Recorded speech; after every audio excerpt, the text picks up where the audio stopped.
Welcome to Under the Rug at Work, where I shine light on problems that are normally swept under the rug. Today, I'm chatting with Blyde about performance reviews. Blyde is the founder of Professional Coaching Solutions, a human resources consultant, leadership mentor, facilitator, and ICF accredited coach.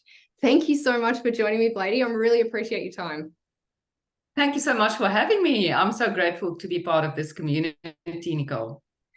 Well, I'm really looking forward to this discussion because we often get scared of performance reviews. And I've been in organizations where some people have just avoided them altogether.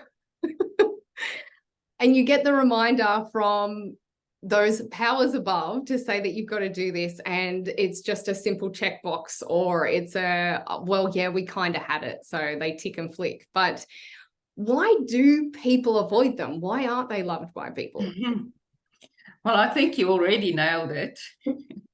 But avoiding it and not loving it is, I guess, putting it mildly. In a recent LinkedIn post on this topic, you should have seen some of the comments. People said, in my experience, performance reviews are conducted poorly 9 times out of 10. People called it a much hated part of corporate life. And unfortunately, I don't think we've got enough time today. Performance reviews, something I feel extremely passionate about. In my 35 plus years in HR, I've seen it done more times poorly than it done right. And everyone is saying, oh, how they're struggling to engage people and keep their staff. But at the heart of it all sits this process. And we don't realize that, how important it is from an engagement perspective. Ultimately, performance reviews are about personal development and growth and innovation and improved organizational performance, but also about the individual. It's supposed to be a two-way, open, honest conversation that benefits the employee, but also the organization, the leader, and their team. And the purpose is to provide regular and consistent feedback, help with clarity around goals and expectations, and increase trust, improve communication. And it can be extremely powerful, energizing, and engaging if it's done right. So the employee can leave the room all excited, motivated, and, energized about their future. But what happens instead, unfortunately, I've seen so many examples of this where it's done completely wrong. It's used as a weapon, as a chore, like you said, a tick box, an unnecessary evil, a burden, an eye-rolling monster, waste of time. Those are the things that are, such a waste of time. It's wasting my time. Now I have to do performance reviews again. That's the language. And instead of it being an empowering exercise, performance reviews start achieving the opposite, affecting employee morale, job satisfaction, overall productivity and team culture. So it creates a toxic workplace culture and break people's spirit. And then the employee leaves the room defeated and disengaged. And I work with high performance, and it's really sad in my sessions to hear how many top performers are anxious about their performance reviews or demoralized because of bad experiences, and to hear how many people don't get feedback at all, just to be slapped with a bad performance review after 12 months. So I guess essentially there are 2 main reasons. Humans want feedback, but humans struggle to give feedback. And performance frameworks are designed and applied without placing the biggest emphasis on the human elements of the process. So it's process tick box, like you say, instead of, hey, here's a human interaction. That's a really good explanation. And you also said something in there that we said quite a few things, and my mind went back to all of these times, all of these organizations. But you mentioned 12 months. And I remember being in multiple organizations where you get to that period of time in the year where it's like, oh, we have to do performance review. That's the feeling, right? The Yes. whole organization does it. But where I've seen organizations succeed and where I succeeded as a leader was it wasn't once a year and you had to figure out what happened in the last 12 months, but it was super regular. And Exactly. you don't get that organizational. Exactly. What are some of the other reasons that they fail in organizations? Well, you gave one of the biggest reasons there, and it's human leadership 101. Just talk to your people. But I've implemented several performance management frameworks in my time, but I can tell you the framework and the process itself, that's not important. It's about the culture, the feedback culture, the conversation, and the leadership capability. So to create that capability with leaders to become more comfortable having those regular conversations and being in that habit. At the core of it all, many people are afraid of providing feedback, or they provide it in the wrong way. Or if it's difficult feedback, they leave it until it's too late because it's just in the too hard basket. Oh, I'm too busy right now, push it aside. And then before you know it, it's 6 months later. We all know how time flies. And by that time, the poor behavior has been reinforced. So there's so many reasons why they fail. So we know the feedback situation is one thing, and that leaders don't really understand what drives human behavior, how people communicate differently and respond differently, how work preferences differ, and how people process information differently. And in some organizations, most of the organizations that I work with, performance reviews are left with supervisors lower down. And often they've got no idea what they're doing. They are trained on the process, fill in this form.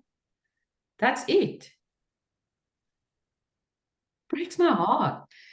Yeah. And goal setting is something that a lot of people struggle with. And they underestimate that the time that they need to spend on the initial goal setting phase.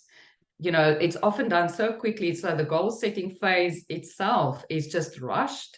That's probably the most important bit. Yeah. And setting clear expectations and goals. I remember I remember an example where I was personally involved in a conversation with a manager, and he said, he would like me to be more strategic. And I asked him, okay, of course. From your perspective, what does this look like? What would you like me to do? And he said, no, strategy is hard to explain, but you'll know when you've done it.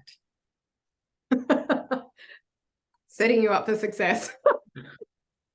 Okay, rightio, I'll go and try.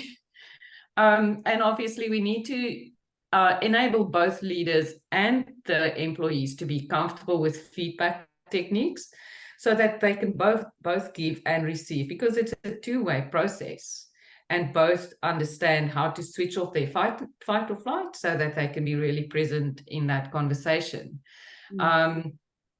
Also enabling leaders to connect with their own authentic leadership style, so that they don't walk into that conversation with this idea of a leader-employee interaction that they've been taught, by people who were probably not so much in touch with what it really means. It's about conversational intelligence, knowing how to pace the communication to understand the style of the person that you're working with. A simple example, it's a very simple example, but let's say it's a very extroverted leader. They can take over the entire conversation, and the employee can go into this, look, okay, we've only got half an hour, talk, hundreds of words, and instead of asking one question. If they were taught how to just hold space for that employee, ask one question instead of speaking 100 words, so much more powerful. Yeah. Yeah, that's just one element of it. And like I say, people procrastinate on the conversations as well. We also need to get people to understand their own unconscious bias, because bias and discrimination still plays a huge role in performance reviews, as do culture. Culture plays a big role. With some cultures where there's a stronger emphasis on humility, there's a tendency to underrate. So these data available to support that. And the other thing I can say is people tend to book performance reviews like a sausage machine. I've seen cases where the supervisor came into my office and said, okay, I've got 40 to do this week and I've booked them all in over these 3 days. And I'm like, that is not going to work. If you want to be present, truly present for that employee and listen, you need space. You need space between those sessions. You need space to unpack that clutter from the previous session so that you can show up and be fully present in that session and listen to that employee with a deep curiosity. You know, people not preparing for performance reviews, where the employee walks into the room and they're like, oh, okay, it's your performance review. Where's the paperwork? And then they start scrambling. I mean, another mistake, focusing too much on the past rather than supporting the future, the employee's development and growth, and providing vague feedback.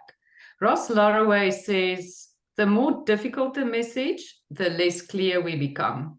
And that often comes through in these kind of conversations. Something else I think that where performance reviews go wrong is tying it to money, because that brings in elements of anxiety and guilt for both parties. And it influences the conversation as well. If it's just about the increase, no, you will be right, mate, you'll get your increase. Instead of enabling that honest conversation. So tying it to money is not something that I've seen it gone wrong so many times. Not taking ownership is another one. Where employees come to me and say, oh, my supervisor said you told them to give me a warning. So it's that lack of self-awareness and ownership on the part of the leaders.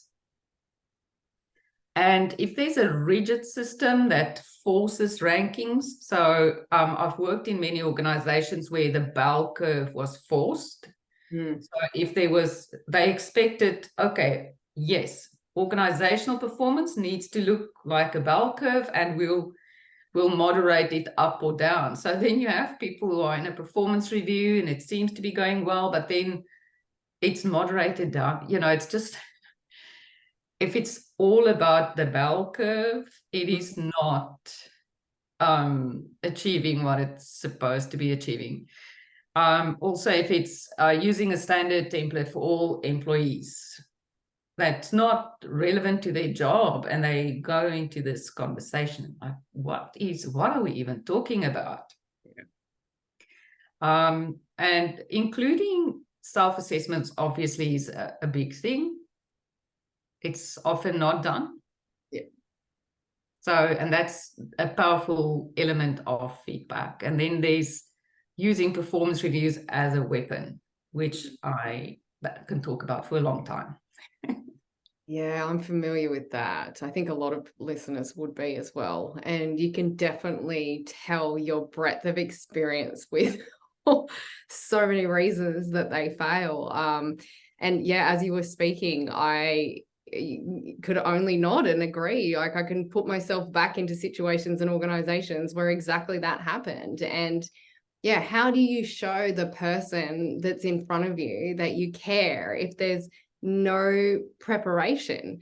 How do you be prepared as a leader if there's no preparation? How do you be prepared as an individual if you don't know what those KPIs are? And yeah, I think going back to your point at the very start, talking about developing and spending time on your goals and KPIs. And I feel like leaders sometimes take that responsibility on themselves as well. Some things they take responsibility for and others they don't. Yeah. but working together with your team to say, okay, here's the project. What are each of our goals? Where are our strengths? And how can we make sure that we're measuring them?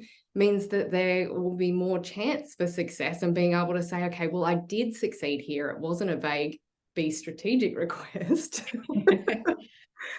There were key milestones and activities. And yeah, you just nailed it. So thank you so much. I think preparation is key, and especially if it's going to be a difficult conversation. So what can managers do if they need to have a discussion with a team member to be prepared if they're not performing so well?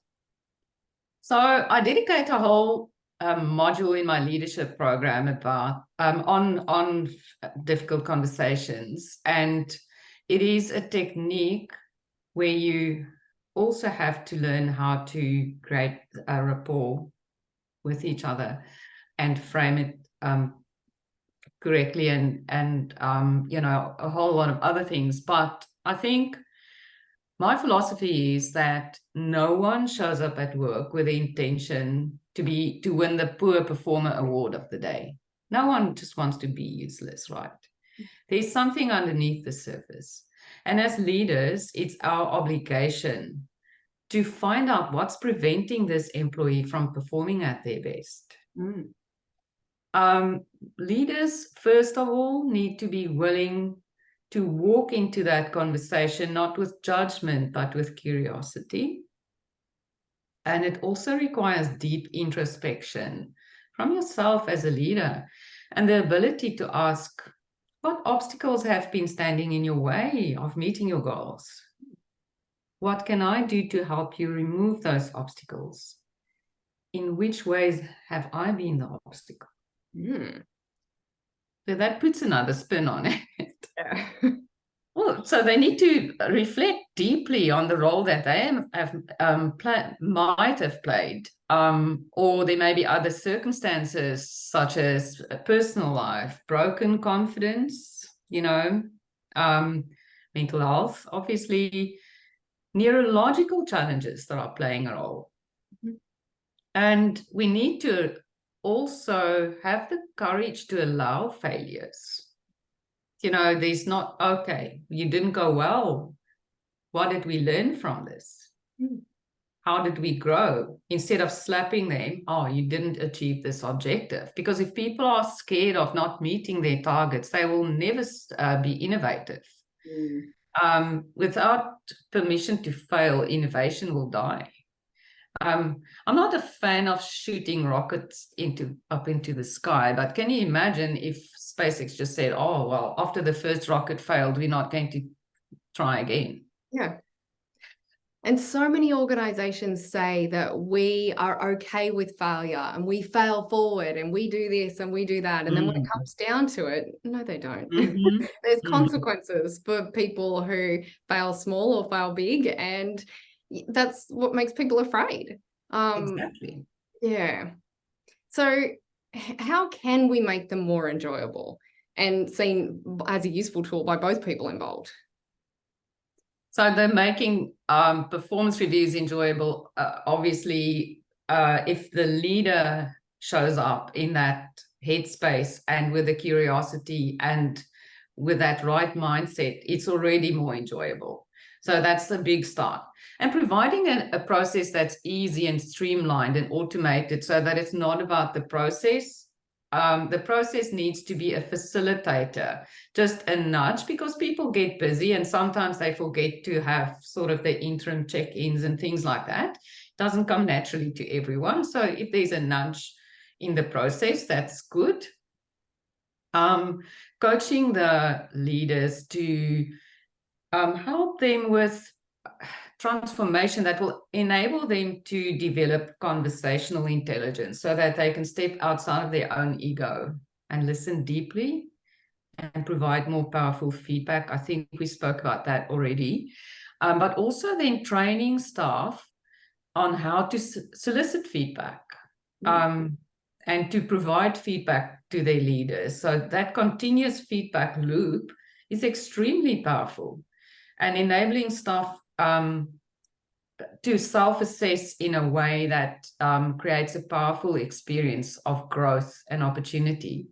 If we change the performance reviews from my pay to my purpose, and to my annual review to ongoing conversations, my weaknesses, no, my strengths, my job, no, my life.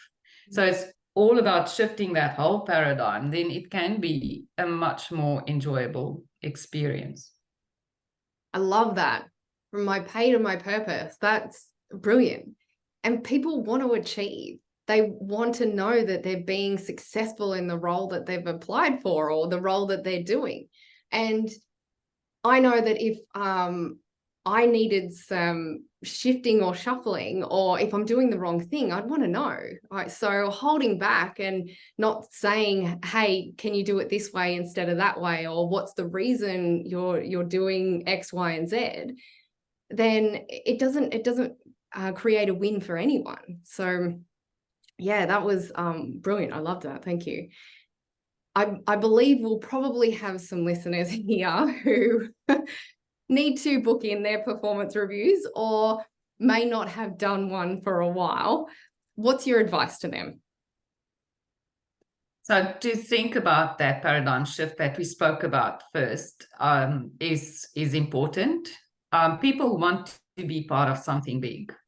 So sometimes just taking that step back and reflecting on what's our overall purpose, what are we trying to achieve, but starting with yourself first, becoming a master at deep listening and developing that confidence so that you can step into that leadership style that sits comfortably with you so that the situation doesn't feel unnatural, your style as a human, and being able to show up in that authentic human leadership style. Doing a 360-degree assessment yourself is really powerful because there's research, and I think it's Gallup, I can't remember, but it's 90-something% of leaders think they are self-aware, but in reality, when assessed, about 15% of leaders are actually self-aware when it gets assessed. So do the work. It does pay dividends. So it takes effort and time, but what you gain from that is exponential. And also to explore what you need to, how can you create an environment where the employee feels psychologically safe and where the employee can be allowed to be vulnerable and to also trust that you've got their back. And I mentioned it already, leaving gaps between the sessions is super important so that you can just get grounded and present. And you'll be amazed at what difference it makes if you just create that space before any hard conversation. And I'm not only talking about performance review, it can be any difficult conversation or any challenging meeting, just to get into that zone where you can get rid of all that clutter, get grounded, calm the amygdala down, and then go into that conversation with much more creative thinking ability. Yeah, great advice. Great advice. Is there anything else you wanted to share before we jumped off? No, I think there's just one thing that I think I can share, and that is just in that moment, make the employee feel like they are the only person in the world, that you're just there for them. Put down your phone, turn off your emails, have a conversation with another human, as you just said. Yeah. Sorry, and there is something else. You also looking back at the cultural aspect that I spoke about earlier. Think about the way in which you organize that meeting. Sitting somewhere and having a relaxed coffee with someone may also be a much more engaging way of having that conversation. It doesn't have to be that formal, here we are in the boardroom conversation. because that's not necessarily conducive to a powerful conversation. Definitely. And honestly, you can tell that you are a wealth of knowledge in this area. This podcast has been full of gold, so I really appreciate it. I know you do a lot of work in your leadership programs, so I might link to that as well, if that's okay with you. But thank you so much for your time. And if anyone wants to connect with Blyde, find her on LinkedIn and also find out more about her programs on professionalcoachingsolutions.com.au. Thanks, Blyde. Thank you so much for having me.